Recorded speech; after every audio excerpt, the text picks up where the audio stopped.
talking about technological dystopia, and I'm sure that we'll cover that further in that panel. Now, first of all, the book is called The New Digital Age, and what I'm going to do is I'm going to read you. Okay, so here's the book, and it's Executive Chairman Eric Schmidt and Director Google Ideas Jared Cohen. Now, the first thing that I want to discuss is why would Google choose to put their name on the cover of a book, right? It's on the cover. And it's really interesting because this book is not about marketing. It's not about technology in terms of what other books that are, what I call the utopian happy books about technology talk about, starting from Nicholas Negroponte's seminal book, which was called Being Digital back in 1995, and all the way up to the one that's lying in front of me by Simon Pont called The Digital State. There are many books on technology and digital in particular that are very positive and that present a worldview which is what I think is like a happy view, a view where technology is at the service of humankind, and that technology can liberate us and make us into better people. Whereas this book talks about the reshaping the future of people, nations, and business. And just a very brief intro to the two authors so that we can set it up and we can know who they are. Eric Schmidt is Executive Chairman of Google. So he was Chairman and CEO of Novell prior to that. He has a degree in electrical engineering from Princeton, as well as a master's and PhD in computer science from the University of California, Berkeley. So he's a member of Obama's Council of Advisors on Science and Tech and is an active member of the Council on Foreign Relations. And Jared Cohen is the director of Google Ideas and an adjunct senior fellow at the Council on Foreign Relations. Those of you who know, the Council on Foreign Relations is a think tank in the US that delves into foreign policy, and Jared Cohen has served as a member of the State Department's policy planning staff, where he focused on the Middle East, counterterrorism, and the development of 21st century statecraft. He serves on the Directors Advisory Board at the National Counterterrorism Center, the NCTC. He has a BA from Stanford and MPhil in International Relations from Oxford, where he studied as a Rhodes Scholar. So this is the background. This is as much a book about international policy, about the future of nations, as it is a book about technology. And that for me is very disturbing, because it's like Lockheed Martin writing a book about how important it is to go to war. And you would find that problematic, that a company that sells arms would try to promote a book about war. Similarly, a company that sells tech to the whole world is writing a book about the future of the world. So it's almost as if the company is determining the future. And that for me becomes slightly problematic, and I'll talk about that as we go along. So I'm drawing from a concept called the panopticon, which was put forward by Jeremy Bentham and his brother Samuel Bentham way back in 1786. And it's interesting that what Samuel Bentham was doing at the time was he was working in Belarus, and he wanted to control the workers in the fields in Belarus.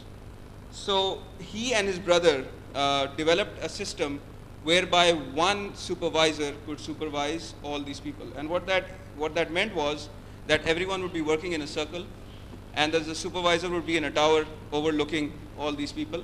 And through a system of mirrors and through a system of one-way tech, whatever was possible in 1700s, the workers could never see if the supervisor was watching them. So at all times, people thought they were being monitored, whereas they weren't. And this was developed further by Jeremy, and he created a prison. You might have seen the designs online when we talk about the panopticon. It's the guard tower is in the center, and all the prisoners are in a circle around it. And they didn't have one-way mirrors at the time. So he developed this series of tilted mirrors where person inside could see out, but the person outside could not see in. So no one actually knew whether they were being monitored. Now what does this mean for us when we talk about the new digital age? Well, Michael Foucault in 1975 talks about the display of power through natural surveillance. And what Foucault is basically saying is that if I want to impose my power on you, what needs to happen is that you need to know that I'm watching you at all times. That you need to know that you are under surveillance, that you are being watched.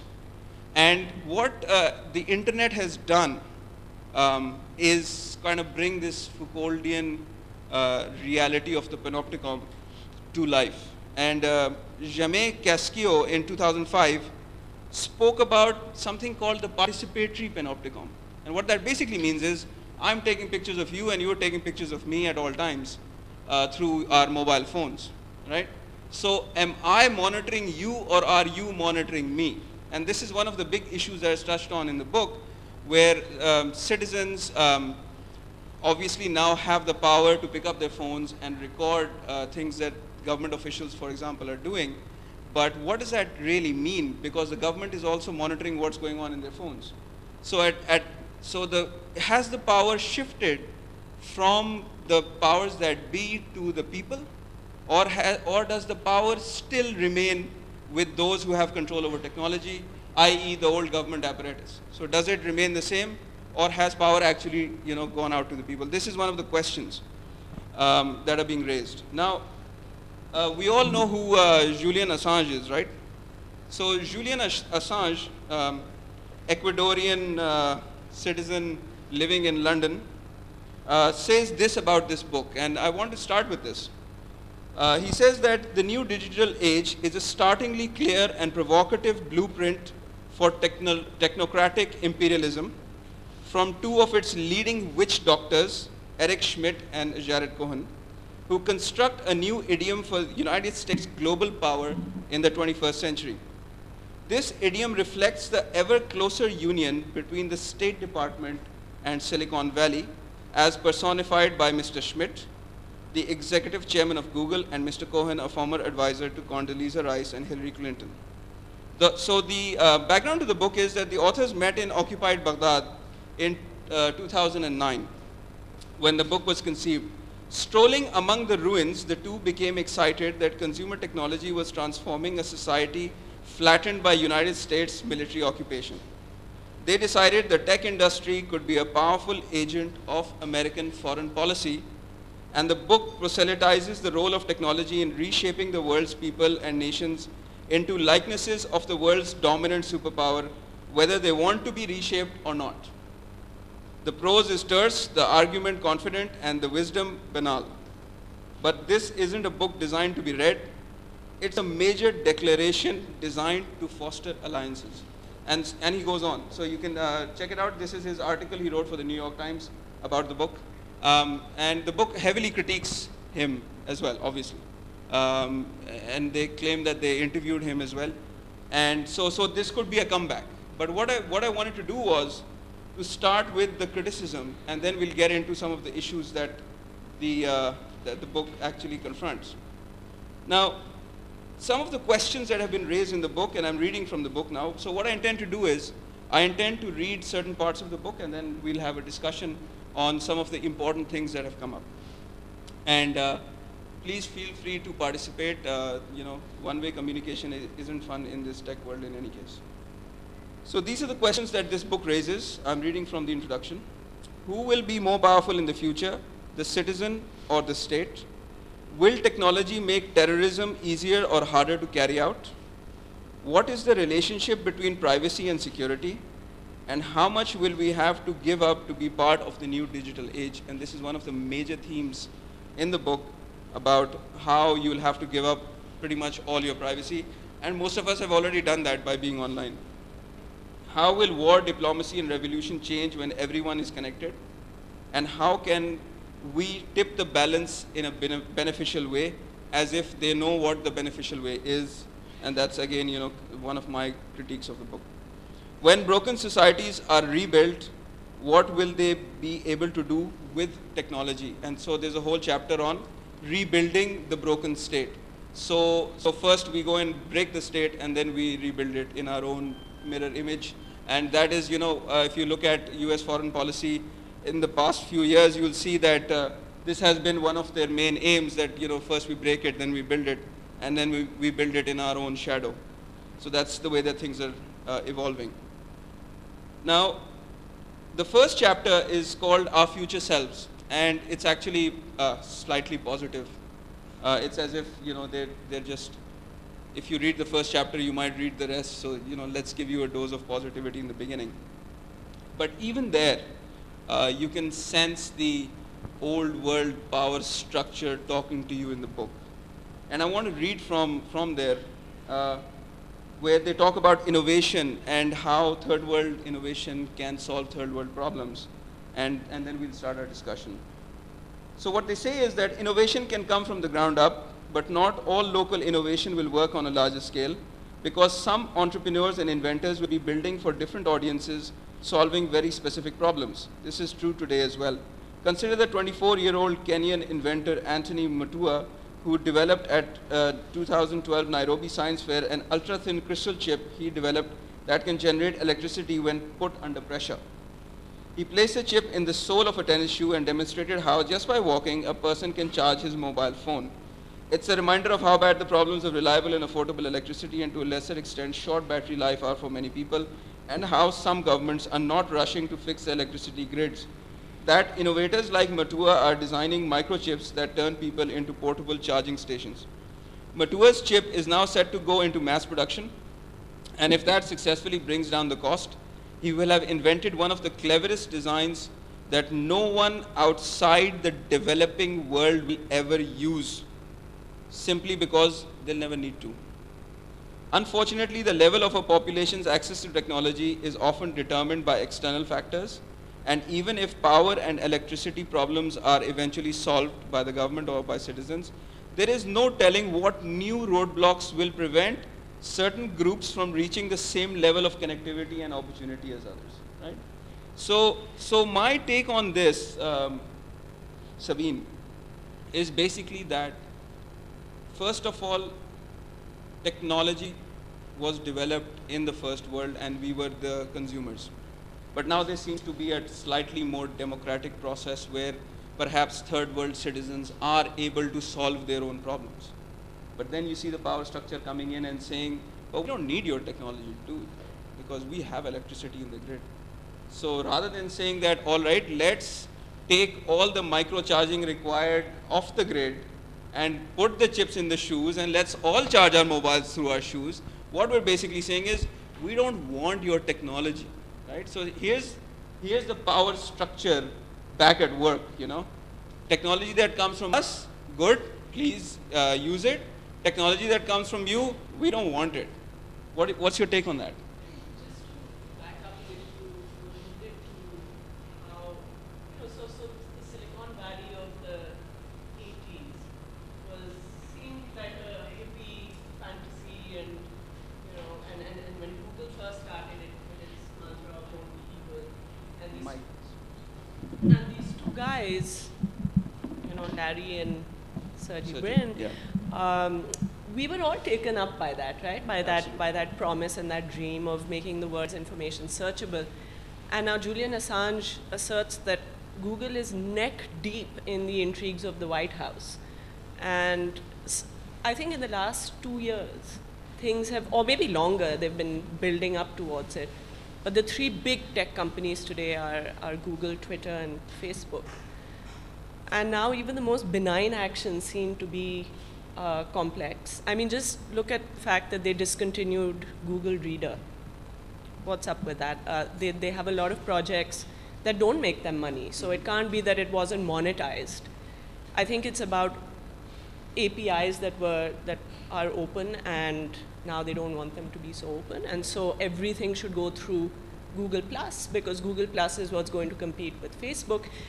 And I think that the Silicon Valley that we grew up reading about and being enamored of was a hardware-oriented Silicon Valley, and now it's all about software. And even this first line that you read from that extract, there's just way too much talk of power now in tech, and that really scares me. Absolutely, because one of the big manifestos of tech used to be that ideas are free and that technology will liberate ideas and that everyone will have access to the same ideas and everyone will have the opportunity to contribute back into the idea world. But it now seems that the old power structures are back in play. Yeah, like in the late 90s with the dot-com boom, I mean, I was one of those who thought, oh my God, we're going to take over. Well, not take over, that's buying into the same sort of language, but we are going to topple those power structures of Yes. GE and all those old world, old school, large corporations, and it's going to be the people and this democratic utopian fantasy that we had. I really believe that. I mean, I call myself a postmodern hippie, but I really believe that, and now it just doesn't seem so benign and for the people anymore. What is this kind of question to even be asking, that who's going to be more powerful, the state or the people? What is this language? Yeah, and we'll get into that further. And there was a quote from The Verge that was reviewing the book, and they said, the author says, in the new digital age, we learn what happens when Google stops being polite and starts getting real. And he says, it's an odd book. The insights it offers about the future. The virtual world can make the physical world better, worse, or just different, which is like saying that porridge can be too hot or too cold or just right. So it's banal and it's sinister. Yes. So what's happening? Yeah, so Noman. So my question to you is that, if you were an inventor in the third world and you read this, right, what would your take be on that? I mean, just listening to what you just read, it definitely gives you an impression that there isn't much of a scope that a third world inventor would really have in their own hands. But tracking back really what Sabine was talking about, it just reminds me of that, where did internet or digital really start? And correct me if I'm wrong, but what I remember is that it's a product of the Star Wars program that was in the Reagan era. So it actually came out of the military base itself, and the military encouraged it, and there was a particular purpose for it. But as it happens with all inventions, what really happens is that when you invent a certain thing, you really don't know the consequences of it either. And I think the 90s and the 2000s till 2010, what we really saw is that the people adopted the technology or the digital world faster than what governments could have really done.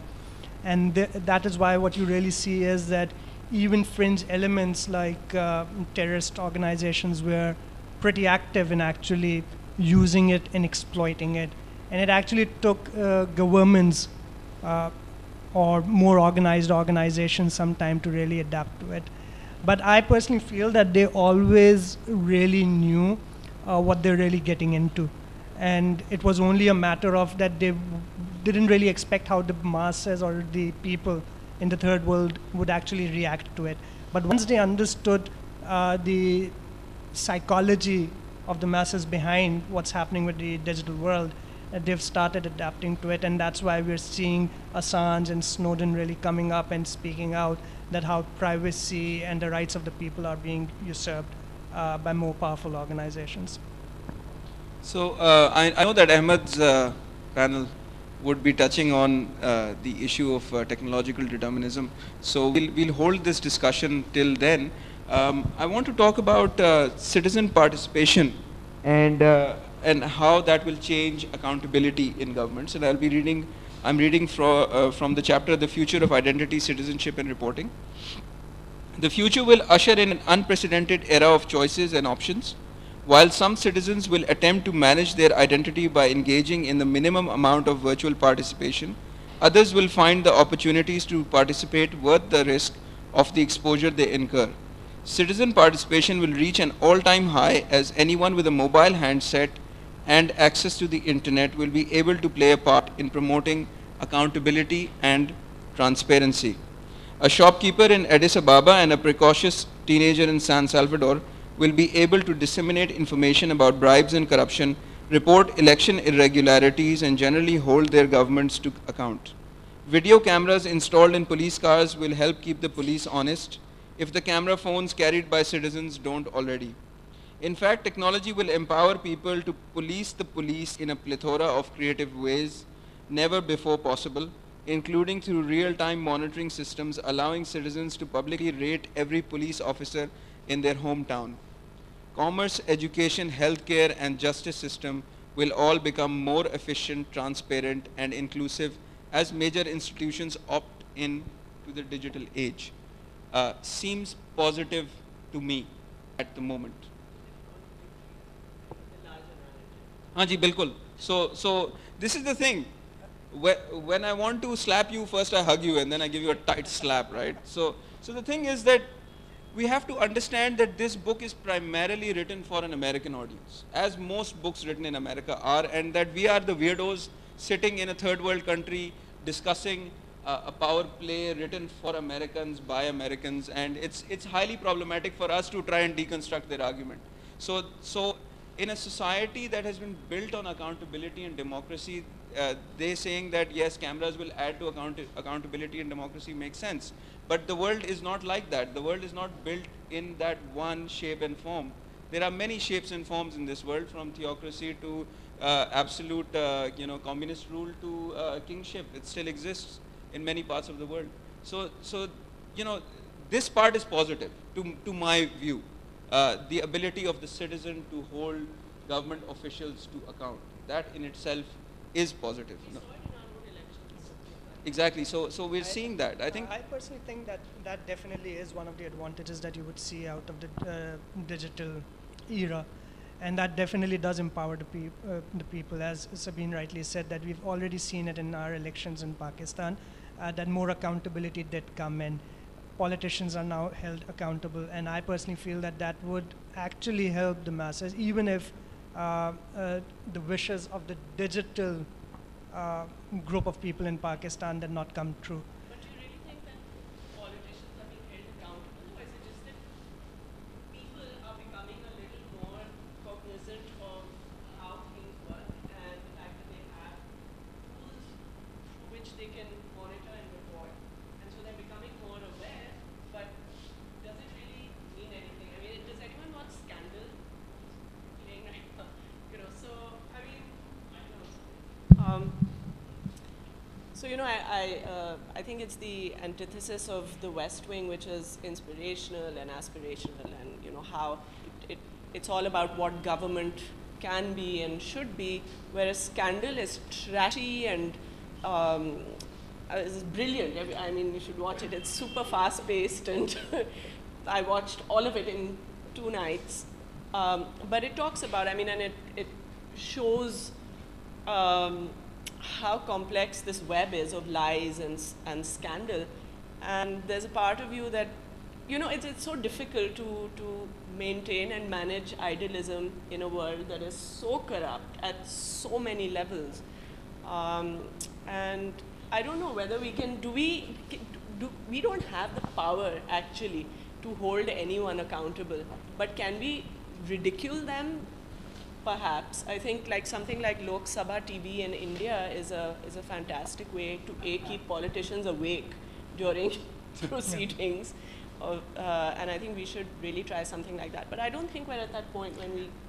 Holding them completely accountable, I would agree with you, but looking at it from a different side, what I would really say is that digital does empower you.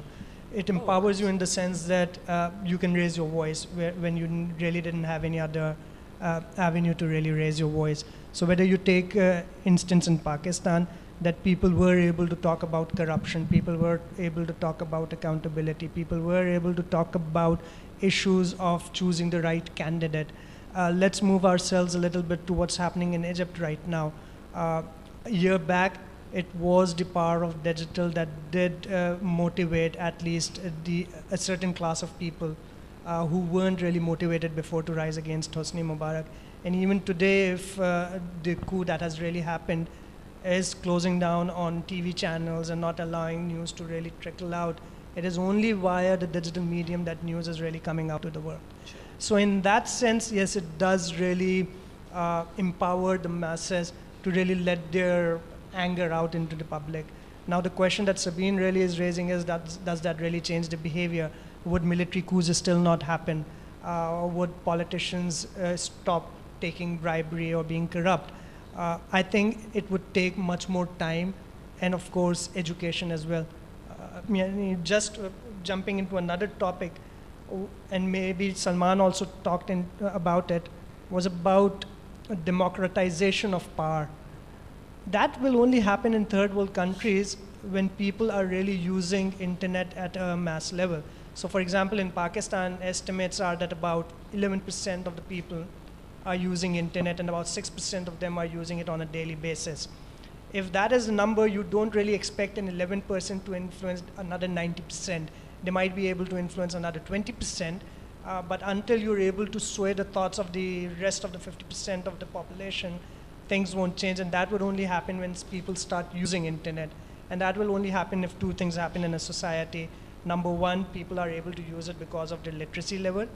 And number two, you have the infrastructure that helps people reach out into the and technology. I think companies like Pring are doing an interesting job of trying to bring social media to people through SMS and through mobile, and I think that's where, I think, the computer revolution, I think we've missed that boat. Yeah, I think we're on the mobile boat. We're on the mobile yeah. boat, and that, at least what, is it 75% of the population that has Yes. a mobile phone? So Noman, you just spoke about bringing more people onto the internet. Now, I want to present to you what Messrs. Schmidt and Cohen say about that. They present two possibilities. One possibility is that the internet is free and it's open, and there is no filtering, no censorship of the internet in the new world. And if you look at what Google is doing, they're putting those big balloons up in the air, and they're going to actually create a way for people to use their mobiles directly up into the sky. I can see that happening. But on the other hand, what they talk about is what they say is the balkanization of the internet.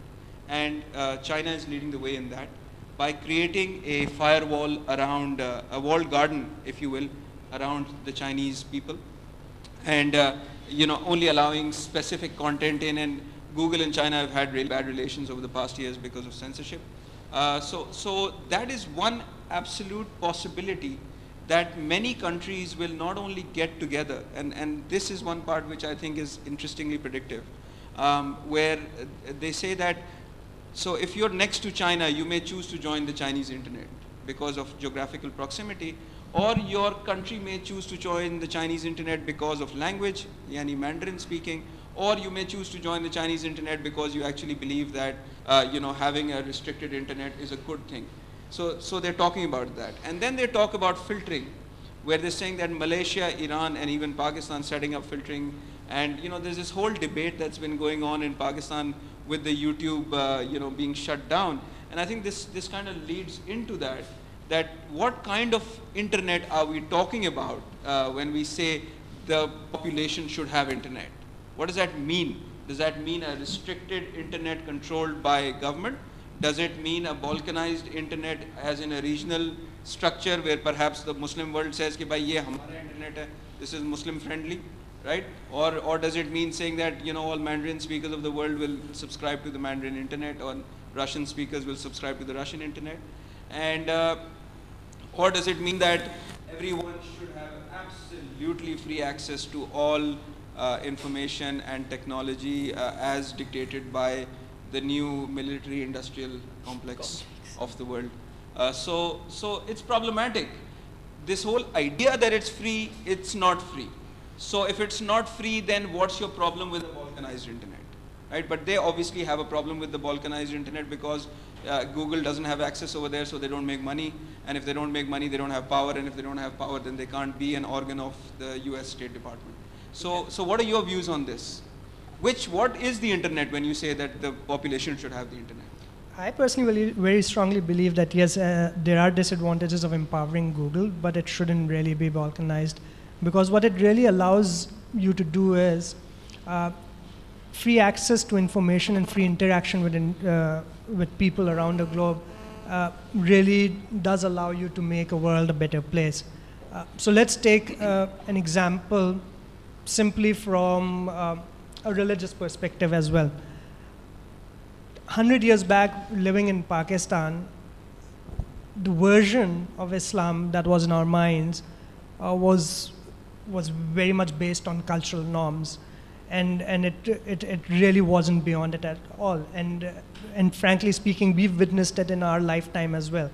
But because of internet, what really starts happening is that once you start interacting with people globally, you understand that there's much more universality to the entire concept in itself.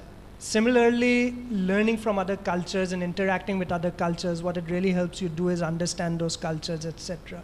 So on an apolitical level, what I'm trying to say is that a censor-free or a firewall-free internet would actually allow the world to be a much better place, a much peaceful place, a place which is much more loving and harmonious towards each other. However, yes, what would really happen, let's just start assuming about Chinese people overall. China in itself is a world with at least 1/6 of the population living in that region, having their own language and having their own philosophy of life. Why would they really like to interact with somebody outside China?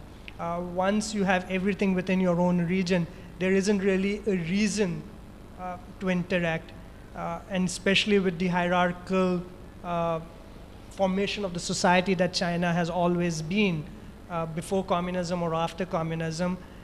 For them, it really doesn't make sense, not only on a government level, but I personally feel pretty much on people's level as well, that they really don't see much of a point why they would move into Google and not use their own search options overall. Which kind of is a self-defeating, the whole idea that the internet was this one space that was unregulated and truly democratic could have been that global world that we dreamt of.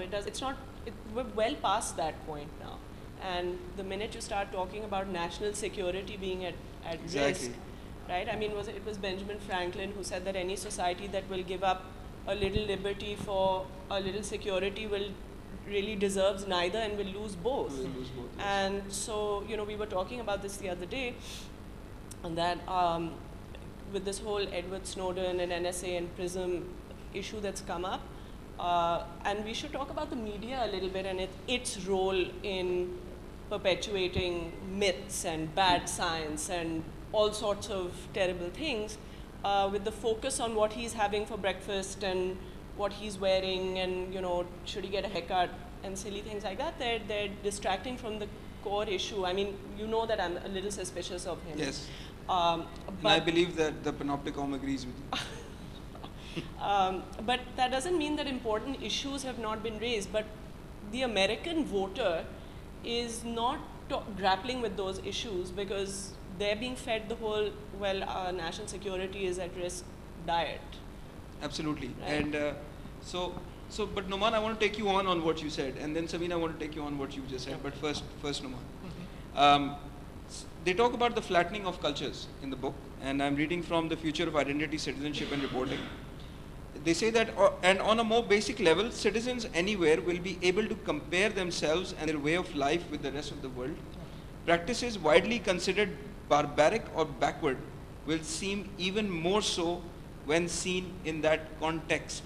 Now for me, in the postmodern context of allowing cultures to exist on their own and not being judgmental about other cultures, this sentence is highly judgmental. I have a problem with this idea that there is one cultural value system that all human beings must subscribe to. I have a huge problem with this idea. And when you open up comparisons, what are you comparing with and who are you comparing to? And all societies are taking different trajectories in their development. How can we assume that a society that has developed, for example, freedom of speech law for 150 years, like the United States, how can that be compared to a society like Pakistan, where we don't even have an operative law for freedom of speech? So you can't compare societies just like that. You can't go on Google and say freedom of speech Pakistan and then somehow compare it to all the 150 years of law in the US. It's going to be very difficult to compare.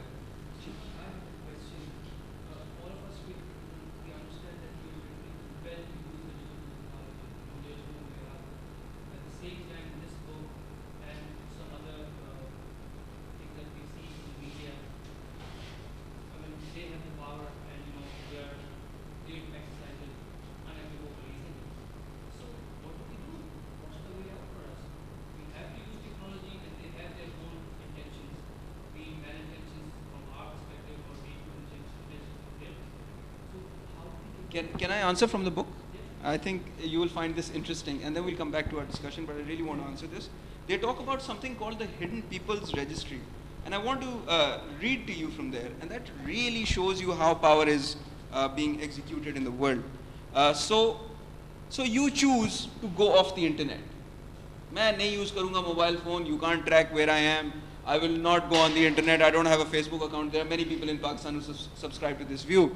So hear this, and I'm reading from the Future of Terrorism chapter, it's called No Hidden People Allowed. As terrorists develop new methods, counter-terrorism strategists will adapt accordingly. Imprisonment may not be enough to contain a terror network. Governments may determine, for example, that it is too risky to have citizens off the grid, detached from the technological ecosystem. To be sure, in the future, as now, there will be people who resist adopting and using technology, people who want nothing to do with virtual profiles, online data systems, or smartphones. Yet a government might suspect that people who opt out completely have something to hide and thus are more likely to break laws. And as a counter-terrorism measure, that government will build the kind of hidden people registry we described earlier, and they've given a full description of it.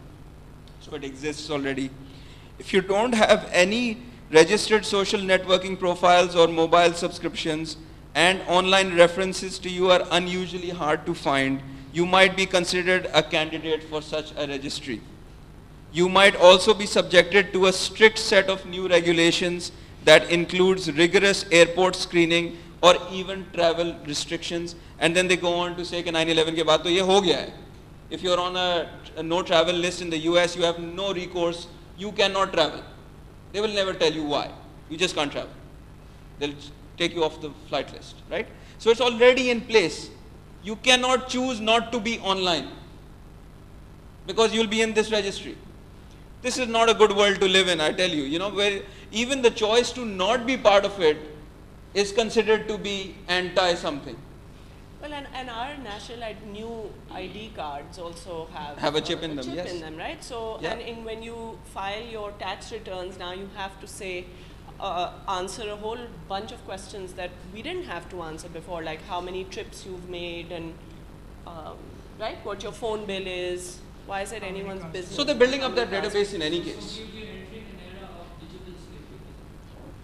I think there are three kinds of... You of... could say that, in some ways. Yeah. I see three kinds of reaction really coming out of such a situation. One is what Salman simply mentioned, that just don't be on the internet at all. And there are many people who would opt for it as well. But then remember, there are many people who are not on the internet and they haven't really opted for it either. It's just that their capacity doesn't really allow them to be on the internet. A second reaction is if you compare the Western society with Muslim societies, the way both of them are behaving towards digital is very different. And I would quote a study from TNS, it's known as TNS Digital, where you would really see is that Muslim societies generally are more active, people who are on the internet are more active on social media than the Western society. So for example, Pakistan, 33% of internet users in Pakistan would generally say that they go on internet because of using social media stuff like Facebook, etc. Compare that number to India, it comes down to 26, and when you compare that number to US, it would come down to 16%. So another behavior is being on social media, and if you, or what I really mean is Facebook. And when you really see why do people really want to be on Facebook, there's a terminology that we generally use in our office. It's known as FOMO, fear of missing out. So really nobody wants to miss out on what's happening with their friends, with their family members, what's happening around them. But as much as there is FOMO, there's also a fear of not telling how good my life is. So there's a lot of showing off and telling about the wonderfulness of life that is around us. Yeah, and this also brings up the question, I guess an age-old question of whether technology shapes culture or culture shapes technology, right? Because what you're talking about has a lot to do with human dynamics and psychology and this fear of missing out syndrome, and sometimes you feel, okay, well, I just want to go off the grid. But I mean, I think there's no easy answer to your question. I mean, there's no way that you can't engage with digital technology, and I think just going off it, sometimes people do, again, this guy at Verge went offline for a year and documented his whole journey. It was very interesting, very fascinating, of the kinds of things that started happening to him with his friends and family, and plays that he ended up not being able to go to, and he was just so cut off. I think this is a new reality, and we have to grapple with it.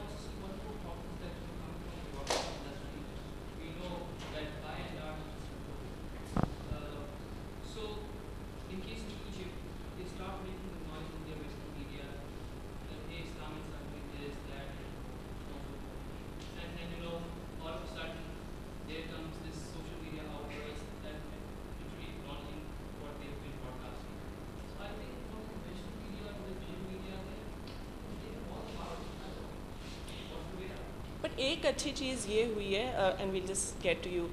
When we used to talk about the military-industrial complex, nobody was really talking about those issues beyond a certain, like a very tiny niche of people. But a lot more people now understand or are grappling with these issues than ever before. So this accountability or this scrutiny or this the raising the question that there needs to be greater scrutiny into what governments are doing and what the big tech companies are doing. There's a greater conversation now, and I think that's a hopeful sign. I think, and what people need to understand is that when Facebook benignly asks you, what, rate this TV show or do this or do that, we need to understand that we are their business model. As long as we understand that, and then you make a choice about how you want to deal with that or how you feel about it, then take care. I think there is a new kind of education required. Teaching our young child, people, what really Facebook or what really digital age is.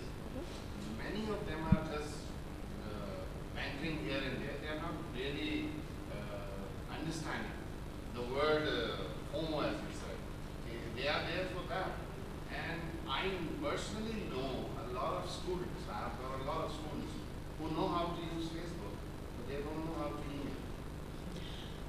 Right. But so actually email is kind of redundant in today's age. In fact, Sabine and I were having this conversation, and we are old school as compared to the new generation. And she said, I wanted to tag you, but you said, don't tag me on anything. It was something like that. I wanted to remain anonymous. And so I said, why didn't you email me? And she said, अरे यार email कौन करता है? नहीं, I said मुझे ख्याल नहीं आया. So it didn't strike, right? And we're old school. We are the email generation. We grew up using email as our primary source of communication. And I'm still fascinated by it. I mean, I'm amazed. It's a great tool, but the thing is कि लेकिन transition हो गया. Email shemale गया. अब अगर social media आपको अपने बच्चों से बात करनी है, आप फेसबुक पेज बनाएं, उधर बात करें उनसे. But I just want to respond to that in a couple of ways. एक तो, how we say, those who wander are not lost. So I think wandering per se is not a bad thing. You don't always have to wander with a very explicit purpose. You want to say something? I was going to, well, yeah, one thing I wanted to ask you, when you say what the internet really is and what Facebook really is, what in your opinion is it? I mean, I'm really curious. I'm sorry, I can't see you. With who are you addressing? Yes, just This gentleman. when you say we need to teach. No, that No, was it was this gentleman. Yeah. That when we need to teach students what the internet is and what Facebook is, what in your opinion is it? Using it for themselves. Basically, they are using it for certain particular things only. What They use it for all sorts of things. Yeah. They use it in a huge variety of ways. No individual user uses Facebook in exactly the same No, way. and so for example, when we used to come home from school, when we were 12 and 13, we'd spend the whole day at school and then come home and then get on the phone with a rotary dial and call our friends and talk for 3 hours. People we just spent 6 hours with. And so now kids do it on Facebook. I mean, so Just to be an advocate, I think the deeper question really lies in a very cultural context. And the context is that there are two types of wall.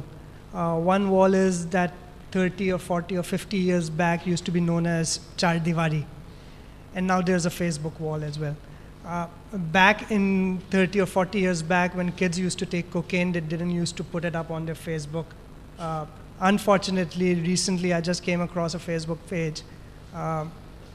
For the sake of privacy, I won't name whose, but the photographs over there were actually all about cocaine on the tongue and stuff like those.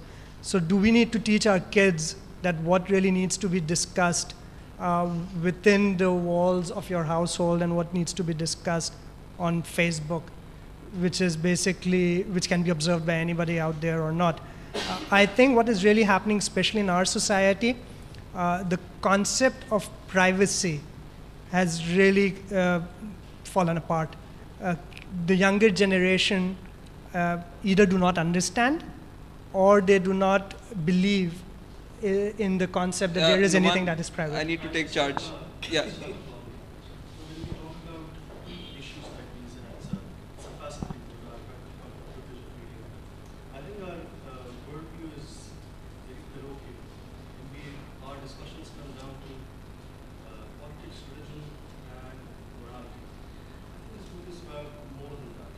It talks about what reality is going to be like in physical world and virtual world, and what impact does it have on us as human beings, what our future is going to be like.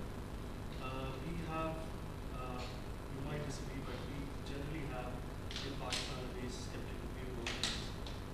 Get into conspiracy theories that, and the whole discussion about population control and how we are being monitored and what our governments are doing to us.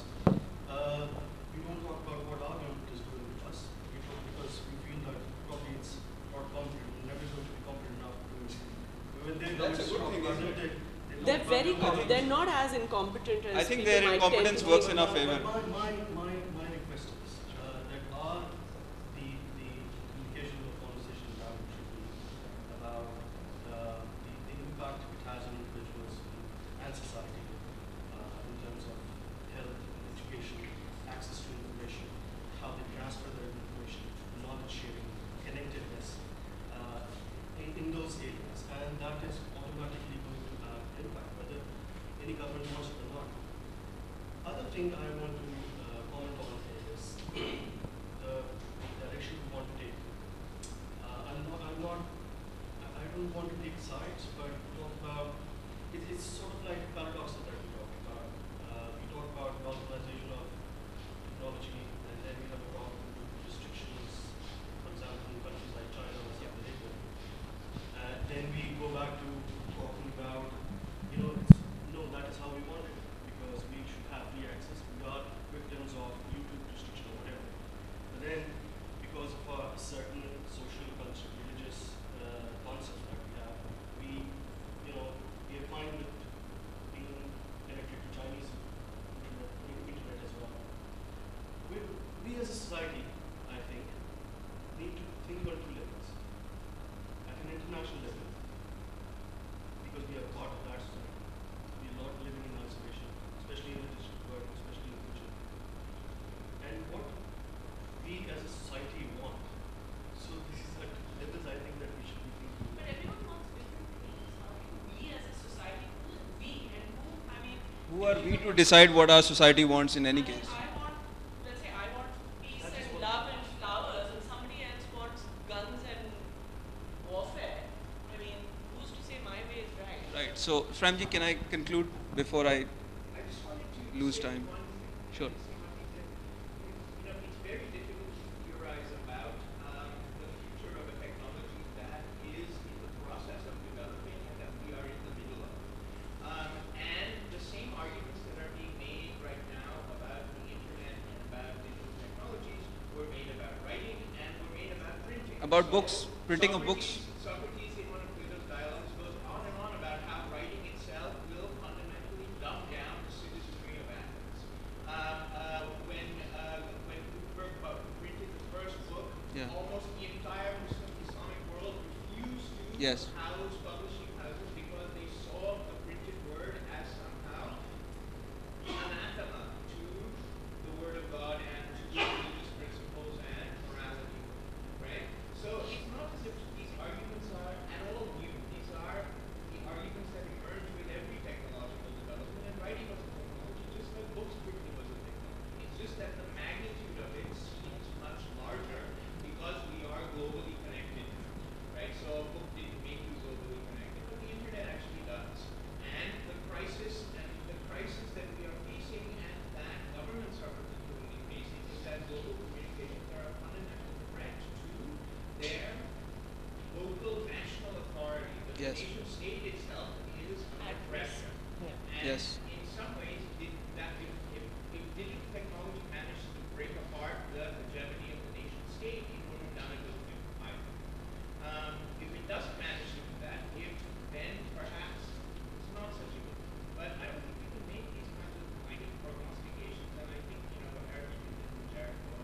I agree with your. Now, can I conclude, please? If you'll allow me. Thank you very much, And I think Premji. we need to think in some, in abstraction in development. नहीं, हमें abstraction पे तो बात ज़रूर करनी पड़ेगी. There is absolutely no doubt in my head. There are no rights and wrongs, especially when it comes to discussing something as abstract as technology. Technology in its artifactual form will soon cease to exist, and we will be dealing with things like social aspects of technological adoption within certain consumer groups or within certain target groups, and these are not easily arguable one way or the other. So I just want to conclude with what I call the technological company's manifesto from this book, and honestly I don't share the same perception as this gentleman does that this is a good book. I think it's a extremely negative and extremely dystopian book. So I want to conclude with this, and I'm reading straight off the book. Technology companies are uniquely positioned to lead this effort internationally. Many of the most prominent ones have all the values of a democratic society with none of the baggage of being a government. They can go where governments can't, speak to people off the diplomatic radar, and operate in the neutral universal language of technology, whatever that is. Moreover, this is the industry that produces video games, social networks, and mobile phones. It has perhaps the best understanding of how to distract young people of any sector, and kids are the very demographic being recruited by terror groups. The companies may not understand the nuances of radicalization or the differences between specific populations in key theaters like Yemen, Iraq, and Somalia, but they do understand young people and the toys they like to play with. Only when we have their attention can we hope to win their hearts and minds. Here's the manifesto unfolding for you. Moreover, due to technology companies' involvement in security threats, their products are being used by terrorists. The public will eventually demand that they do more in the fight against extremism. Here's the manifesto of the State Department unfolding for you. This means not only improving their products and protecting users with strict policies regarding content and security, but also taking a public stand. Hello? I thought we were neutral. Just as the capitulation of MasterCard and PayPal to political pressure in the WikiLeaks saga convinced many activists that companies took sides, inaction on the part of technology companies will be considered indefensible to some. Fairly or otherwise, companies will be held responsible for destructive uses of their products. Companies will reveal their personalities and core values according to how they rise to meet these challenges. My God, am I reading from 1984, George Orwell? Empty words will not pacify an informed public. Do you see where this is going? And this is actually where I want to conclude, that we need to be careful of how we engage with technology. There is no right or wrong solution. We have to engage with it. Otherwise, we'll be on the missing, the not so popular people's registry. So we do have to engage with it. We do have to understand its impacts on us and our impacts on it. We have to understand its impacts on our culture and how our culture can impact others through technology. There are many, many discussions to be had. And post-lunch, hopefully we will be getting deeper into some of these issues. We're starting with our discussion on dystopia after lunch. And then after that, we have our discussion on technology and the human condition, where Ahmed is raising his hand to say something. Ahmed, it's lunchtime, so at your own risk.